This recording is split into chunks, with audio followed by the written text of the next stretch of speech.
Welcome to Bible Fiber, where we are encountering the textures and shades of the biblical tapestry through the 12 minor prophets, 2 reformers, and 1 exile. I am Shelley Neese, president of the Jerusalem Connection, a Christian organization devoted to sharing the story of the people of Israel, both ancient and modern. I'm also the author of the Bible Fiber book. Check it out on Amazon if you haven't already. We are still in the oracles against the nations, the long suspense-building pause between Ezekiel's announcement of Jerusalem's fall in chapter 24 and confirmation of Jerusalem's fall in chapter 33. Ezekiel arranged the 7 oracles in a geographical sequence around Israel. He started with Ammon to the east. Next, he addressed Moab and Edom further southeast.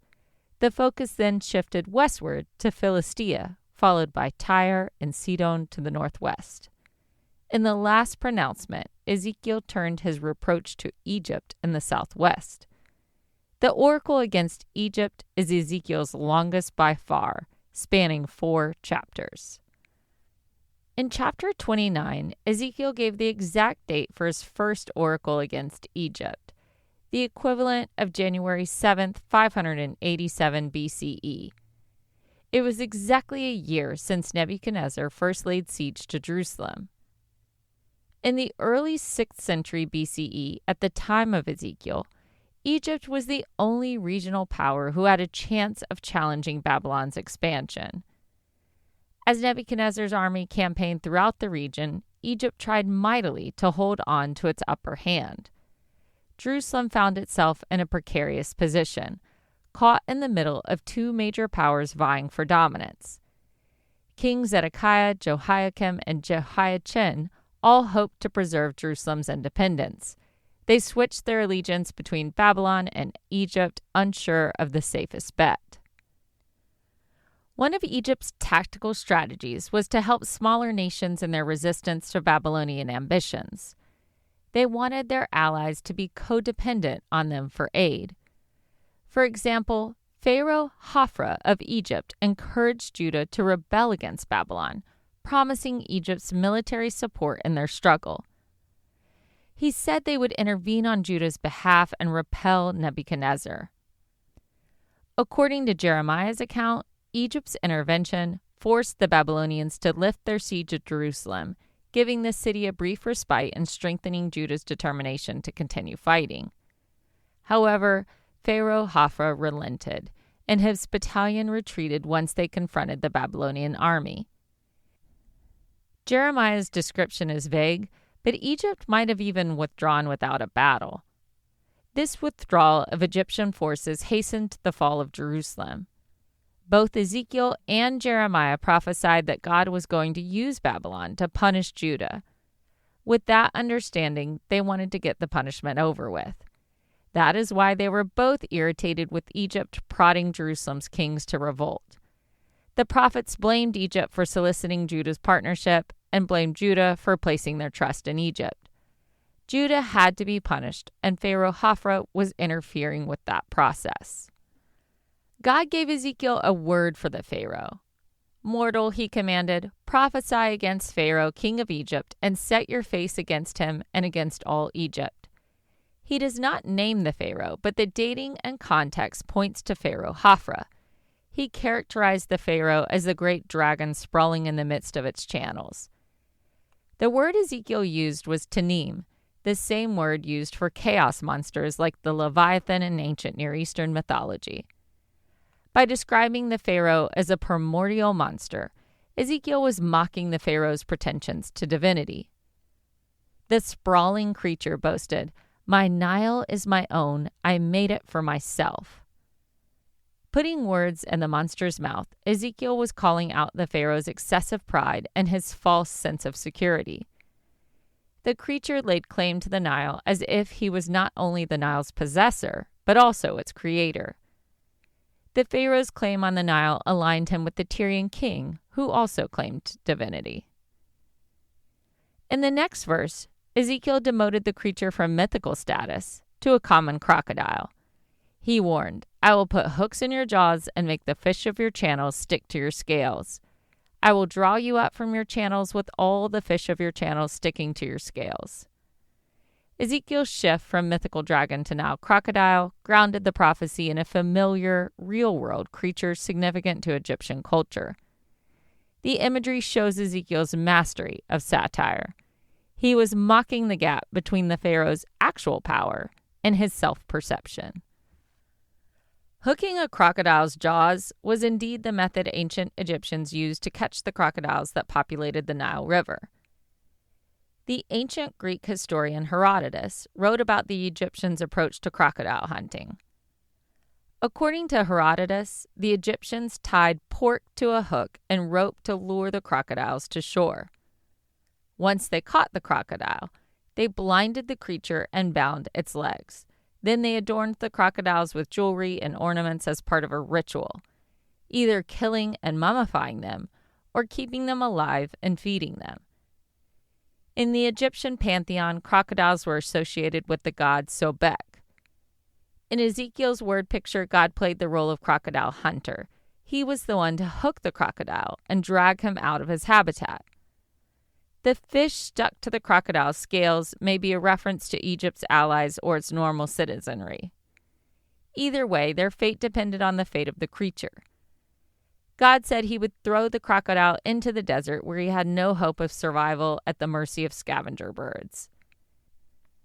Ezekiel's portrayal of the Pharaoh's undignified burial was the ultimate insult to a Pharaoh who required elaborate burial rituals. In Ezekiel's second metaphor, he likened Egypt to a reed crutch. Describing the dangers of relying on Egypt as a loyal ally, he lamented, "When they grasped you with the hand, you broke and tore all their shoulders. And when they leaned on you, you broke and made all their legs give way." Reeds thrive in the wetlands and riverbanks of ancient Egypt. A grass-like plant, they are flimsy, easy to break, and cannot sustain weight. His hearers would have known that a thin reed is not suitable for fashioning a crutch. Ezekiel was not the only person in the Bible to liken Egypt's military reliability with a thin reed. Perhaps in antiquity, it was a popular caricature of Egypt's military and an often repeated insult about their trustworthiness. For example, in 2 Kings, an Assyrian commander warned King Hezekiah that Egypt's army was as unreliable as a crutch or staff made from a reed. The prophet Isaiah also compared Egypt's army to a splintered reed. If Egypt had a centuries-old reputation for empty promises, they cemented that belief with their quick retreat in the face of the Babylonian siege. The people of Jerusalem held their breath, holding out hope that Egypt could push back their Babylonian attackers. The exiles in Babylon, hearing of Zedekiah's gamble, anticipated the end of exile. They thought only mighty Egypt could save them from their troubles.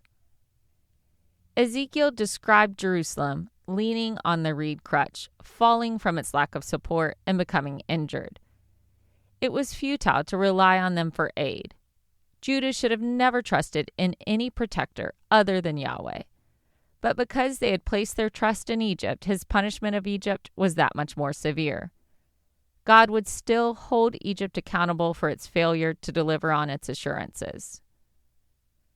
Yahweh expanded his address to the entire land of Egypt. He declared, "I will bring a sword upon you and will cut off from you human and animal, and the land of Egypt shall be a desolation and a waste." All of Egypt, from the farthest northern point to the farthest southern point, would turn into a wasteland. Nothing living would cross over it because it would be uninhabitable for decades. By using their own strengths against them, God brought ruin to both Tyre and Egypt. The Tyrian ship sank from the weight of its own material excess. Egypt took pride in the fertility of the Nile. The Nile was the source of its life, wealth, and power. When other countries suffered from drought, Egypt had always survived. During the time of their punishment, that would change. God would not be angry with Egypt forever. The Egyptians would return to their land after only 40 years of exile, the time span that represented one generation. After the 40-year exile, God was going to regather Egyptians in the land of their origin and restore their fortunes. They would not return to their former glory, the nation at the top of the region's proverbial pyramid, but they would continue to exist as a people in their land.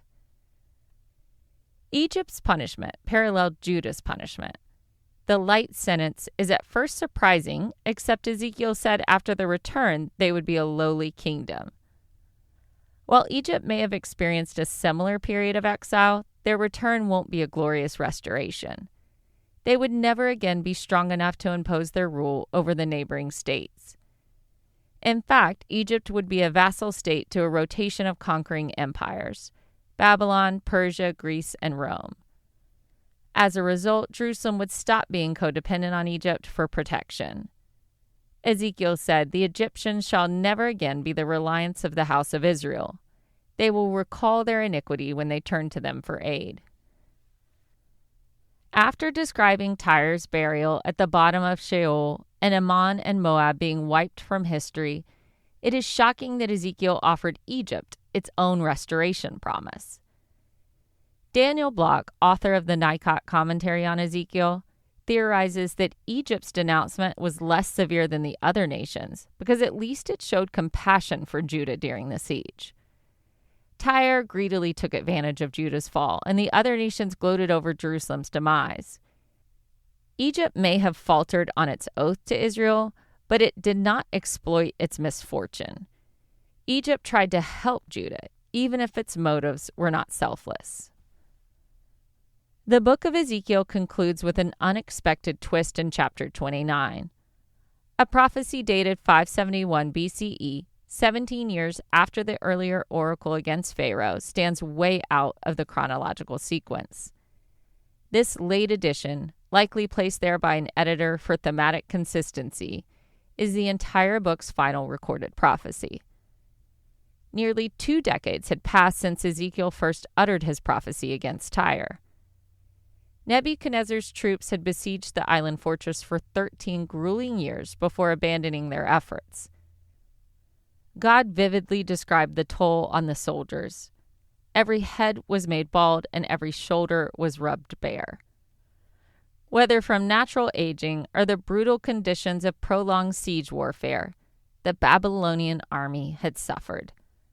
The precise details of the Tyrian-Babylonian ceasefire remain unclear. Perhaps Tyre agreed to pay tribute, sparing itself from the customary looting. To Ezekiel's fellow exiles, however, his prophecy of Tyre's destruction went unfulfilled. The terms of lifting the siege must have spared Tyre from the usual looting. God's concern for the Babylonian soldiers' compensation may seem unusual. However, in the ancient Near Eastern mindset, plunder was a gift bestowed to invading armies by the gods. As Babylon had acted as Yahweh's instrument of judgment, God took responsibility for their reimbursement. God declared, "I will give the land of Egypt to King Nebuchadnezzar of Babylon, and he shall carry off its wealth and despoil it and plunder it, and it shall be the wages for his army." The spoils from Egypt would have served as payment for the fruitless Tyrian campaign. Although God did not need to defend his delay or add to his previous message, he tweaked his prophecy for Ezekiel's sake. Ezekiel's audience may have grumbled about the prophecy's lack of fulfillment and questioned his authenticity as a prophet. Or Ezekiel was the one struggling with God's delay. Ezekiel had predicted that the Babylonians specifically would cut Tyre down to nothing. Yet Tyre still stood. Unknown to Ezekiel, his prophecy would find fulfillment 250 years later through Alexander the Great's conquest. The Greeks succeeded where the Assyrians and Babylonians failed. When the Babylonian army gave up without capturing Tyre, Ezekiel must have wondered if he had been mistaken. Nowhere else in prophetic literature does a prophet confess that one of his prophecies was wrong. God was sympathetic to Ezekiel's embarrassment. He did not allow his prophet to doubt his calling for long. He promised he would cause a horn to sprout up for the house of Israel. Despite the odd placement of the messianic promise, God's intention was to reassure the prophet that he would restore the power of Israel. He added, "I will open your lips among them." If Ezekiel did not stop speaking for God, God would vindicate his reputation and prophetic abilities. This passage reveals a striking parallel between Ezekiel's ancient audience and modern readers. Too often, contemporary prophecy enthusiasts focus on the prophet's predictions rather than their message. They overanalyze the prophet's obscure elements to reveal secrets about the end times, but ignore their very clear moral and ethical demands. In their zeal to uncover hidden meanings, they miss the forest for the trees. The core of Ezekiel's message calls for covenant, obedience, justice, and righteous living, often gets overshadowed by speculative interpretations. We're guilty of narrowly interpreting Ezekiel in modern times, but apparently his peers did the same thing. They got lost in the details of literal fulfillment instead of embracing the prophetic call to return to God. Thank you for listening, and please continue to take part in this Bible reading challenge. For all the biblical references each week, see the show transcript on our blog or by signing up for our emails at thejerusalemconnection.us or shellyniece.com. Sign up and get a free downloadable gift. Shabbat Shalom and Am Israel Chai.